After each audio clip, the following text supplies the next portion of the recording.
నమస్తే రాయపాటి అరుణ గారు, welcome to icon politics. నమస్తే అండి. Thank you. మేడం, ఇది Congress senior leader madam Tulasi Reddy గారు ఒక స్టేట్మెంట్ పాస్ చేయడం జరిగింది.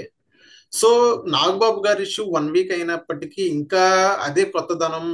ఎవరో ఒకరు ఇలా ఏదో ఒక మాట్లాడుతుంది, అదే కొత్తదనం మళ్ళీ పునరావృతం అవుతుంది. సో ఈ సిచ్యువేషన్ లో 4 మెతుకులు తిన్న కుక్క బెటర్, ఆనాడు వర్మ ఈనాడు కర్మ అన్నట్టు తులసిరెడ్డి చెప్పడం జరిగింది. సో దానిపైన మీరేమంటారు మేడం? ఇలాంటి వాళ్ళు ఇంకా రాజకీయాల్లో ఉండడం, ఆ లాస్ట్ అవుట్డేటెడ్ పాలిటిక్స్ చేయడం అనేది నిజంగానే ఆంధ్రప్రదేశ్ రాజకీయ నాయకులు కర్మ అండి. తులసిరెడ్డి గారు లాంటి వాళ్ళు అంటే నాకు గౌరవం ఉంటుంది జనరల్ గా. ఓకే. కానీ ఇట్లా ఫేడ్ అయిపోయినటువంటి రాజకీయ నాయకులంతా కూడా స్టేట్ లో జరిగినటువంటి current situations and present rising లో ఉన్నటువంటి పొలిటీషియన్స్ ని పట్టుకొని మళ్ళీ మేము ఉన్నాం, ఇంకా మమ్మల్ని కూడా గుర్తించండి అని చెప్పేసి రావడానికి చేసే ప్రయత్నాల్లో భాగంగా ఇట్లాంటి మాటలు మాట్లాడుతూ ఉంటారని చెప్పేసి నేనైతే భావిస్తున్నాను. ఓకే. నాగబాబు గారు అన్నటువంటి ఇంటెన్షన్ ఏంటి, ఆయన ఎవరిని అన్నారు, ఇవి ఏవి కూడా ఆయనంతటా ఆయన పలకకుండా ఎవరు కూడా డిసైడ్ చేయగలిగేటువంటి వాళ్ళు ఎవరు లేరు. ఓకే. ఒక ఒక వర్డ్ వర్మ కర్మ అని వీళ్ళకి రైమింగ్ మ్యాచ్ అయింది కదా అని చెప్పేసి అది వర్మ గారికి ఆపాదించి మాట్లాడితే నిజంగానే చెప్పాను కదండి, అవుట్డేటెడ్ పొలిటీషియన్స్ అంతా కూడా ఏదో ఒక రైజింగ్ టాపిక్ ని పట్టుకొని మేము ఇంకా బతికే ఉన్నాం, మేము ఇంకా రాజకీయాల్లో ఉన్నాం, మమ్మల్ని గుర్తించిన నాయకులుగా అని చెప్పేసి చెప్పుకోవడానికి వచ్చినట్లుగా అనిపించేటువంటి భావనలు ఇవన్నీ కూడా క్లియర్ గా. ఓకే. తులసిరెడ్డి గారు అంటే కాంగ్రెస్ పార్టీ ఎలా కనుమరుగైపోతూ ఉందో, ఇప్పుడు షర్మిల గారు వచ్చి అంత జాకీలేసి లేపుతున్నా కూడా వీళ్ళు కూడా ఆ పార్టీతో పాటు కనుమరుగైపోతున్న లీడర్స్ వీళ్ళంతా కూడా.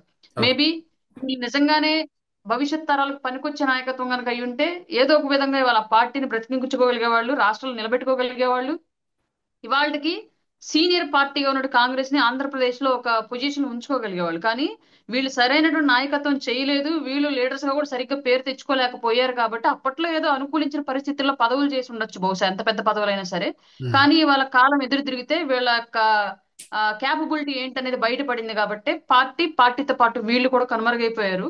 ఇవాళ ప్రతి ఒక్కళ్ళు పవన్ కళ్యాణ్ గారిని, నాగబాబు గారిని, లేదంటే చిరంజీవి గారిని ఇలా వీళ్ళని గెలుక్కోవడం మూలంగానే మళ్ళీ లైమ్ లైట్ లోకి మీడియా ముందుకు రావడానికి సిద్ధపడుతున్నారు కాబట్టి అందులో భాగంగానే ఇట్లాంటి మాటలన్నీ కూడా. ఓకే.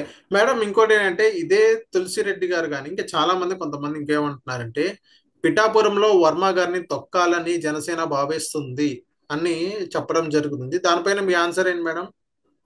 ఎవరి ఇండివిజువల్ లీడర్షిప్ వాళ్ళకు ఉన్నప్పుడు ఇంకొకళ్ళు ఎవరో తొక్కితే తొక్కించుకునే పరిస్థితిలో, లేదంటే తొక్కితే కనుమరుగైపోయే పరిస్థితిలో ఎవరికి ఉండవు సార్. అట్లాంటివి కనుక జరిగితే నాకు తెలిసి పార్టీలే ఆంధ్రప్రదేశ్ రాజకీయ చరిత్ర నుంచి కనుమరుగైపోయి ఉండాల్సింది ఎప్పటి నుంచి. ఎందుకంటే 5 ఏళ్ల పాటు ఒక పార్టీ అధికారంలో ఉంటే మరొక పార్టీ లీడర్లో మరొక పార్టీని తొక్కేసే ప్రయత్నాలు చేస్తుంది జనరల్ గా.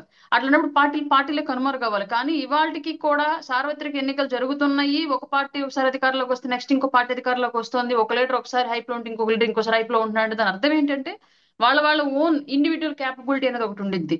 అది ఓకే. ఉన్న వాళ్ళు, నిజాయితీగా పనిచేసిన వాళ్ళు, నిజాయితీగా క్యాడర్ నిలబెట్టుకున్న వాళ్ళు, ప్రజల మన్ననలు పొందిన వాళ్ళు ఎవరో తొక్కితే పోతారు పక్కకి అనేది మాత్రం పూర్తిగా నేనైతే ఏకీభవించిన విషయం సార్ అది. ఓకే. మేడం, ఇప్పుడు ప్రజెంట్ పిఠాపురం జనసేన ఇన్ఛార్జ్ అంటే ఎవరు మేడం ఇప్పుడు ప్రజెంట్? ప్రజెంట్ పిఠాపురం ఇన్ఛార్జ్ వచ్చినప్పుడు జనసేన మర్రెడ్డి శ్రీనివాసరావు గారండి. మరి నెక్స్ట్ ఇదే పిఠాపురం ఇన్ఛార్జ్ అనేది నాగబాబు గారికి ఇవ్వబోతున్నారు. ఇప్పుడు అప్పుడు గతంలో నాగబాబు గారు వర్మ గారి పైన ఇండైరెక్ట్ గా ఏం మాట్లాడారో మనం చూసాం కదా. అండ్ నెక్స్ట్ ఇప్పుడు అదే ఇన్ఛార్జ్ అనేది నాగబాబు గారికి ఇవ్వబోతున్నారు.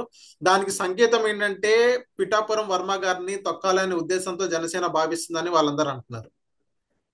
పార్టీ వచ్చి మా అధ్యక్షులది అండ్ మా అధిష్టానం అనేది నిర్ణయాలు కూడా ఏవైనా సరే మా అధ్యక్షుల వారు మా పార్టీ నాయకులు తీసుకుంటారండి. మా పార్టీ నిర్ణయాలు కూడా బయట వాళ్ళని తీసుకోమని చెప్పడం మానేయండి ఫస్ట్.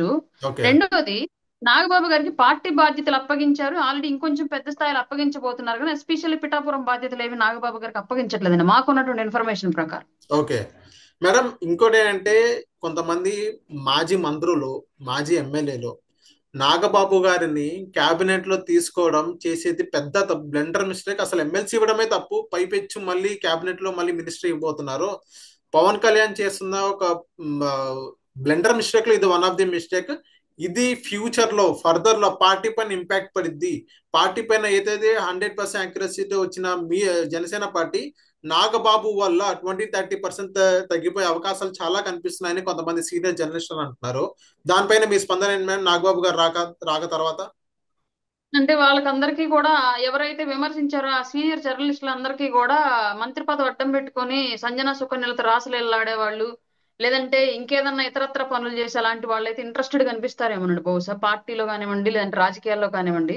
ముక్కుసూటిగా మాట్లాడే మనుషులు, నిజంగానే బడుగు వర్గాల కోసం ఎంత ఇబ్బంది అయినా సరే నిలబడే వాళ్ళు, అవసరమైతే ఒక తిట్టైనా ఒక మాట అయినా సరే చేయాల్సిన పని చేయించగలిగేటువంటి వాళ్ళు ఉండడం వాళ్ళకి ఇష్టం లేదేమో బహుశా, అందువల్ల అట్లా అని ఉండొచ్చు నాకు నేను అనుకోవడం.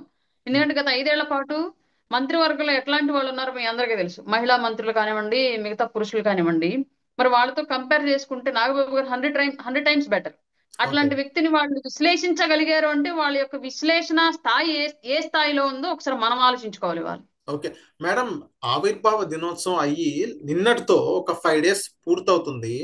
పవన్ కళ్యాణ్ గారు తన సోషల్ మీడియా వేదికగా ఏదైతే కృతజ్ఞతలు ఎవరెవరు చెప్పారంటే, చంద్రబాబు నాయుడు గారికి, మోడీ గారికి, లోకేష్ గారికి, పురంధేశ్వరి గారికి, వీళ్ళందరికీ నిన్న ఓ, ఆ, ఈ ఆవిర్భావ దినోత్సవం సందర్భంగా థ్యాంక్ యూ అని చెప్పడం జరిగింది, ఒక ట్వీట్ పెట్టడం జరిగింది.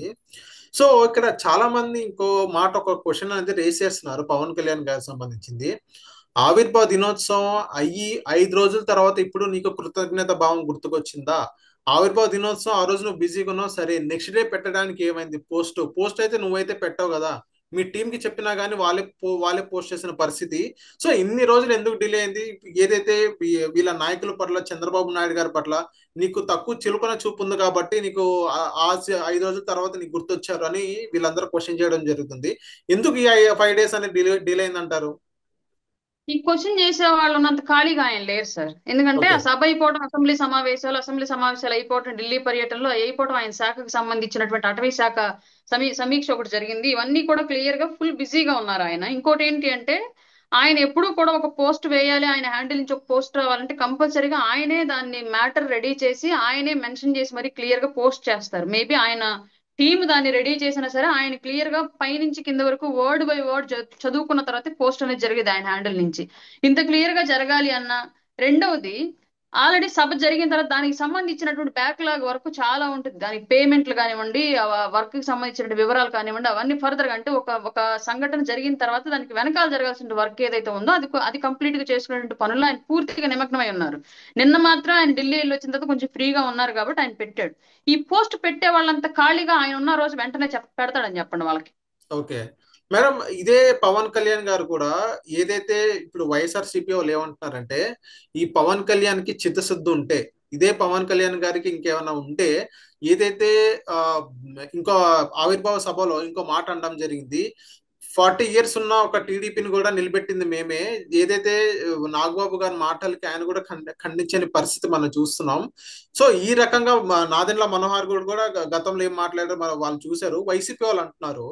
సో ఈ రకంగా చూసుకున్నట్లయితే 15 సంవత్సరాలు ఉండడానికి ఏదైతే వీళ్ళు అనుకూలంగా ఉన్నారో, సో వీళ్ళే చిచ్చు పెట్టుకుని వాళ్ళకు జనసేన వాళ్ళంతా వాళ్ళే బయటకు వచ్చే సిచ్యువేషన్ చూస్తారు, ఫర్దర్ లో చూస్తారని వైఎస్ఆర్సీపీ వాళ్ళే చెప్తున్నారు. దానికి మీరేమంటారు?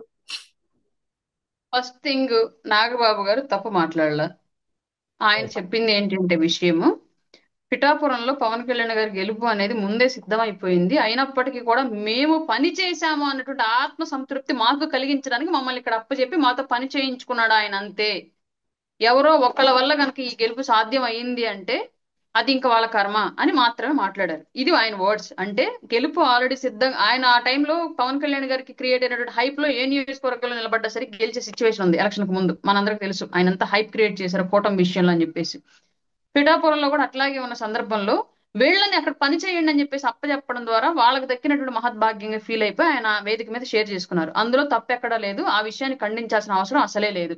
Number okay. 2, 40 ఏళ్ళు ఉన్నటువంటి పార్టీ 2019లో ఓటమి చవి చూస్తే మనము వాళ్ళు కలిసి ఒకళ్ళ చేయి ఒకళ్ళం పట్టుకొని మనం నిలబడుతూ వాళ్ళను కూడా నిలబెట్టాము. అంటే ఒకళ్ళకొకళ్ళం పరస్పర సహకారం చేసుకొని ఇవాళ అధికారంలో కూటమిలో నిలబడ్డాం అనేది పవన్ కళ్యాణ్ గారు మాట్లాడినటువంటి విషయం. దీన్ని ఇప్పుడు ఎవరో వైసీపీ వాళ్ళు వచ్చి సమాధానం చెప్పాలి అంటే తప్పు మాట్లాడితే సమాధానం చెప్తారు, తప్పే మాట్లాడదు. ఇంక సమాధానం ఎందుకు చెప్పాలి అసలు? ఓకే. మేమిద్దరం ఎప్పుడు విడిపోతామా, మళ్ళీ ఎప్పుడు రాక్షస రాజ్యం స్థాపిద్దామా అని చెప్పి ఎదురు చూస్తున్న వైసీపీ 100 మాటలు మాట్లాడింది. వాటన్నిటిని పట్టించుకునేటువంటి పరిస్థితి కూటమిలో ఉన్న నాయకుల దగ్గర లేదు, ఆంధ్ర రాష్ట్ర ప్రజల దగ్గర కూడా లేదు. ఓకే మేడం, ఇంకొకటి ఏదైతే పవన్ కళ్యాణ్ గారికి సంబంధించింది ఇంకో క్వశ్చన్ అనేది రేస్ అవుతుంది. సో ఇది దీన్ని మీరు ఆన్సర్ చేయలేదు. నాగబాబు చేసిన వ్యాఖ్యలకి పవన్ కళ్యాణ్ ఎందుకు సమర్థించాడు, ఎందుకు నాగబాబు గారిని సమర్థించలేకపోయారు అని చాలా మంది క్వశ్చన్ చేయడం జరుగుతుంది. దానికి మీరేమంటారు మేడం? చెప్పాను కదండి, ఆయన తప్పు మాట్లాడాల ఖండించడానికి. ఓకే. నాగబాబు గారు ఆయనకి కలిగించినటువంటి ఒక గొప్ప అవకాశాన్ని ఆ వేదిక సాక్షిగా చెప్పుకున్నారు తప్ప ఎవరి గురించి తప్పుగా మాట్లాడలేదు. ఓకే. అందువల్లే ఆ విషయంలో ఎవరు సంజాయిషి చెప్పాల్సిన అవసరం లేదు, ఎవరు ఖండించాల్సిన అవసరం కూడా లేదు. Okay. Thank you madam. Thank you.